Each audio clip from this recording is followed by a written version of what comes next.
Welcome to Riding the Braille Trail. I'm your host, Sean Paulson. Like me, you may have a disability, but I'm here to show you that life doesn't have to end. So what do you say? Let's hit the trail together.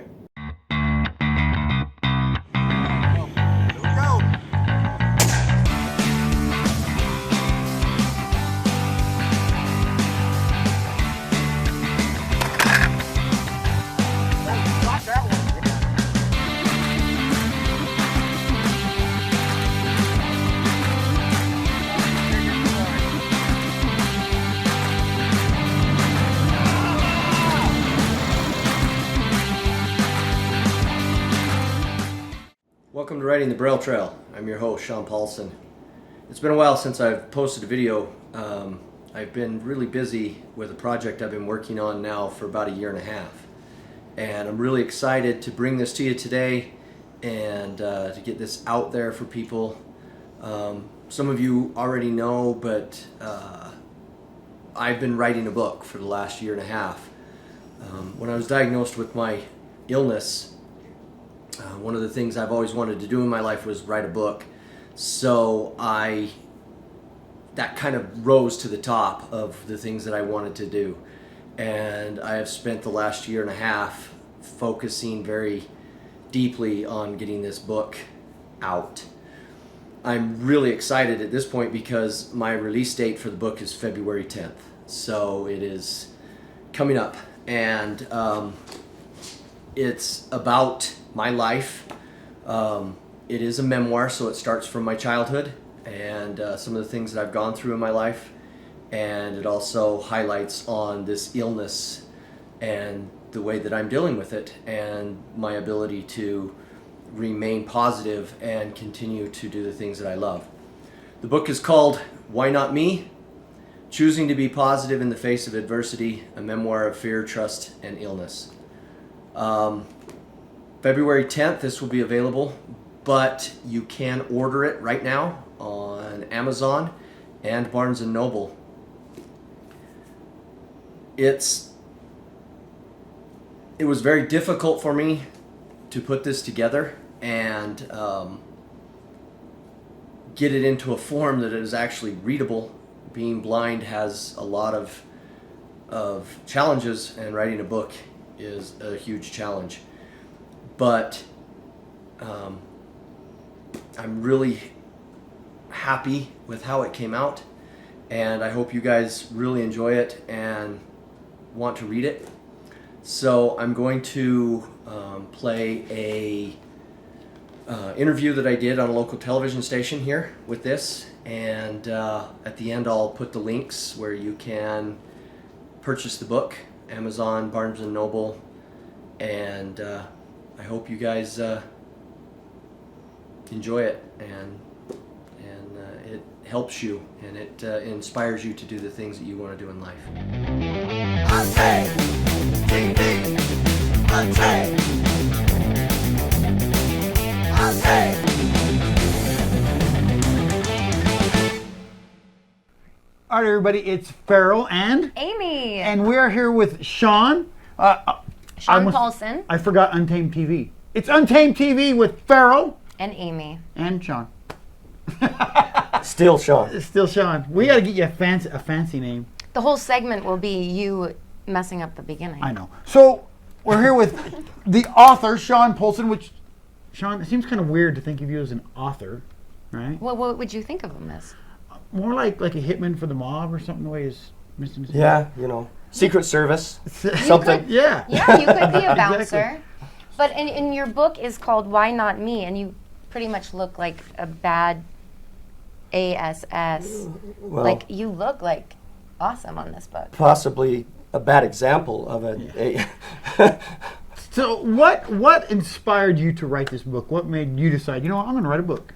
Well, I've wanted to write a book for a long time, and 2 years ago when I was diagnosed with a terminal illness, it was kind of shot to the top.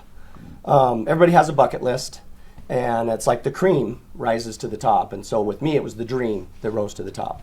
I like that. And so I wanted to write a book, and I started actually writing it before I knew what to do with it. And a publisher got a hold of me when I kind of solicited out, and they got a hold of me.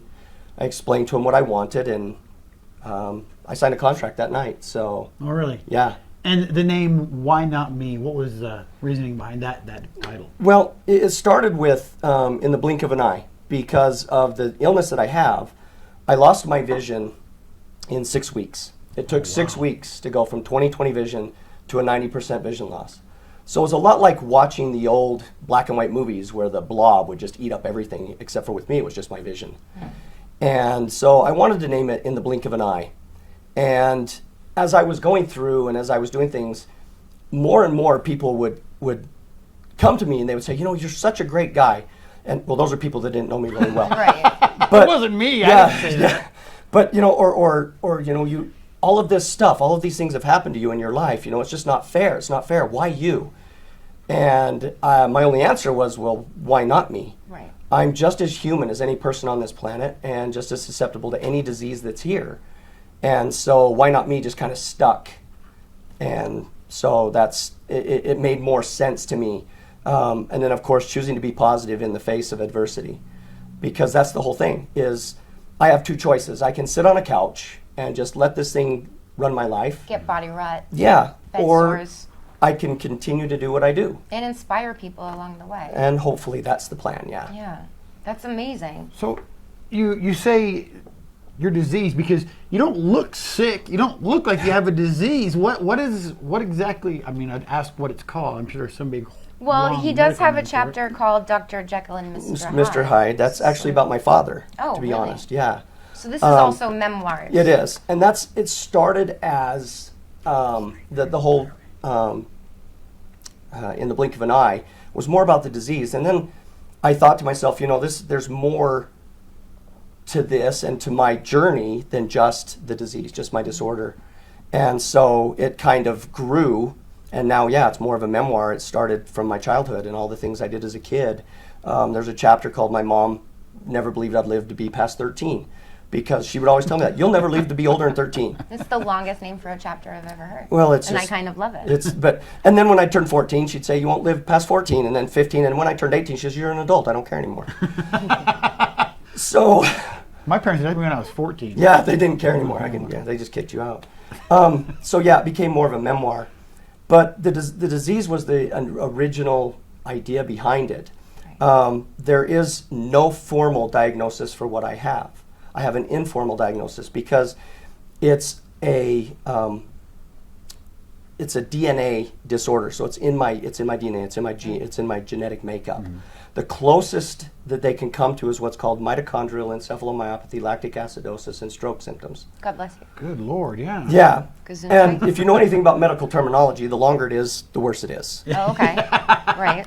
So to give you an idea of some of the actual symptomology that I have, since you say I don't really look sick, and that's a whole nother issue too, because that bothers me when people say to me, you know, all the time, well, you don't look disabled. Oh, sorry about that. And, well, no, you're asking a question and it's okay. But to me, my answer is, well, what is disabled supposed to look like? Right. And we all look different. We're all in different areas of our lives. And so, but to give you an idea, I suffer from stroke symptoms, and so I've had 2 what's called TIAs, which are transient ischemic attacks, which basically is a stroke. I've had 2 of those. I suffer from heart symptoms, so I have cardiomyopathy, which means I have a constant heart attack. You're not gonna die right here, right now. I mean, please don't. It's possible, but it won't be your fault. So I'm having a panic attack just No, thinking no. about what It'll you be have to great go TV. it would be awesome. You'd have your ratings would be awesome. Wouldn't Like, it? dude died right on our show. It was cool. just died. He was in mid-sentence. Sorry, Just- Amy has a big heart, and she feels I bad guess for me. no, I'm empathetic, so I feel it. But So I you mean, get that, I mean, yeah. I can't imagine on top of the actual symptoms of what you have. Do you get anxiety because of Yes. them? Like, you know, anticipating The things? anxiety comes from a number of places too, because when I go to somewhere new, so like in my house, I just walk around. I'm fine. I'm used to it. I know where my furniture is. I know where the stairs are. But you take me to Walmart, I freak out. Oh yeah. I Because imagine. their aisles are constantly littered with stuff, and people are just everywhere. Nobody really cares that I have a big white stick. and that I can't What see can them. you see? So 'Cause what I I feel like can you see can see me. is like trying to describe what the color 7 tastes like. Basically how my brain works. Yeah. It's very difficult. So I can see movement. So when you move, I know you're there. So scary. Which is weird too, because when I see movement, I try and look at it and then it disappears. So I try not to look at it when there's movement so I can see what's there. I can see bright fluorescent orange and the bright fluorescent pink. I can't tell the difference in the two, but I can see them. So my house and everything, they're all lined with orange tape. So I can find my way around. I can see Wow. stuff. But that's pretty much the extent of what I see. So how did you write this? Like, did you audio? Yes, voice to text. So I did a voice to text program, and that in and of itself is a nightmare.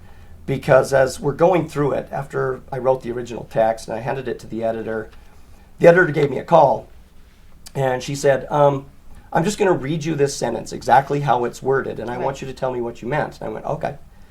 And she reads to me, Jesus eats pizza with the eagles. Yeah, that makes sense. Happens all I the want to time. eat pizza with the Eagles. Okay, Eagles are a great band, and maybe Jesus likes the Eagles. But I have no idea how it got in the manuscript. I really couldn't tell you. So I'm like, can you read the sentence before that and after that? She reads it, and I'm like, well, those both make perfect sense. I really don't know why Jesus is eating pizza with the Eagles. Oh my gosh. So it took me 3 months to write it, but it took 8 months of rewriting so that those were not in there. So those type of sentences weren't in there anymore. So not only are you presented with this obstacle, and then you created something, it's even more difficult because now you have to go back and And re-edit recreate it. it. Yeah. That's what I said. You would write a book. I lose interest in writing my name. By the time I get to the Y in my last name, I'm like, this sucks. Let's do something else. How do you buckle down and write a book? Well, for me, writing is a way for me to release, to let go, to get rid of all of that. We talked about the anxiety and all the stuff that's in my mind.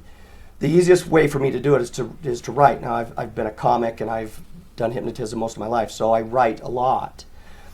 But I write in very jumbled, weird sentences because I'm a comic. So to sit down and do Sensed this, it was crazy because it was like a waterfall. It was like something that I needed to do. And I would sit down and start talking. And before I knew it, I was writing between like 4,000 to 10,000 words a day. Oh, geez. If there's one thing in this book that you want people to get out of it, what would it be? Never give up. Live for the moment. Right. Live for every moment. Because all of those little moments, all of those little things, the fireworks on the 4th of July, your grandchildren's faces, sunsets, hummingbirds, butterflies, all of those things can just disappear. They're just gone in the blink of an eye. And so, this smog has got my voice all screwed up. Blame it on the smog. It is, it's the smog. Where can So- people buy this book? It will be available at Amazon and Barnes & Noble, Great. both of them. It releases on February 10th. Great. And so you can order it online. You can do pre-sales now. If you go to my Facebook page on Sean Paulson, and there's several Sean Paulsons, so it's the one that looks like this. The good-looking Sean Paul. Well, no, but the one that looks like Mr. this. Clean, Yes. Mr. Clean. Exactly. Sorry, I rubbed it for good luck. It happens. You can. There's a direct link to the soft cover, the Kindle, and the hardcover, and you can go directly to Amazon and order the book right now. Awesome. And do you have any like live performances, or are you plan on being anywhere Yeah. that we could see you out? Yeah. You just mentioned Wise Guys, right? Yes, I will be at Wise Guys on February 10th and 11th, the day of the book release. We're going to have a big party, basically. I'm going to do a show and release the book and do some signings and go from We should there go. on both nights, the 10th and the 11th. I'm gonna go. All right, cool. Hey, Jinx. Yeah. I do have 2 questions for you though before we're done, and the one that sticks out to me the most is how do you do your show still? I mean, you do hypnosis, you hypnotize people, don't Oh, I you? want to be hypnotized. Yes. Well, then come and I we'll do will. it. It'll be fun. How do you do your shows? Because I've seen your shows before and they're great, but there's a lot of like Interaction. props and a Yeah. lot of props and a lot of stuff. How do you do that? So the orange tape is my saving grace once again. We tape off the entire stage. We tape off all the chairs, and all of my contestants, the volunteers, wear orange bracelets, like going to a concert, and they put their little concert bracelet on. So that way I can follow them, and if I follow the orange stripes on stage, it's like Wally. Just don't leave the orange stripes, you don't fall off the stage. Right. And so that works. And I've had to hire a few extra assistants now that sit right in the front, and they actually watch for anything that could be detrimental Right. to them, so that they can catch them, or that kind of stuff, do the interactive part of it. Excellent. So And I read through because you gave me some stuff to read, and I actually really read it. I'm surprised. I didn't think you knew that many words. And they're I know a lot of words I shouldn't know. I think you should keep reading it. I probably should. There's a section here you're talking about, because you used to work in law enforcement, so you knew you were an instructor for firearms instructors, stuff like that, and that you go hunting still. Yes. You can't see, but you're out shooting guns. I know. Isn't that scary? Yeah. It scares a lot of people too, but believe it or not, we spent hours on the range teaching me how to reshoot, how to shoot again. And where I see movement, so like duck hunting, if I don't try and follow the duck, if I stare in one spot, I can actually kind of see it move. Right. And then I just have to anticipate when it's going to fly in front of me and shoot. It's probably like good physical therapy for your. It is really good. As far as deer hunting, I shot a deer last year. I don't know about it. Yeah, I know you don't like that. You don't like me now. I love animals. No, I love you. I love animals too. They taste awesome. They do. And I know I I'm being rude. I'm sorry. I don't need to know how they go on the plate. No. But I did it because I needed to know I could. Right. Exactly. I needed to know I could still live and do the things that I enjoy. And the crazy thing about hunting is I will go hunting even when I could see and never shoot, because I just wanted to be out there. Right. I just wanted to be part of the nature and outdoors.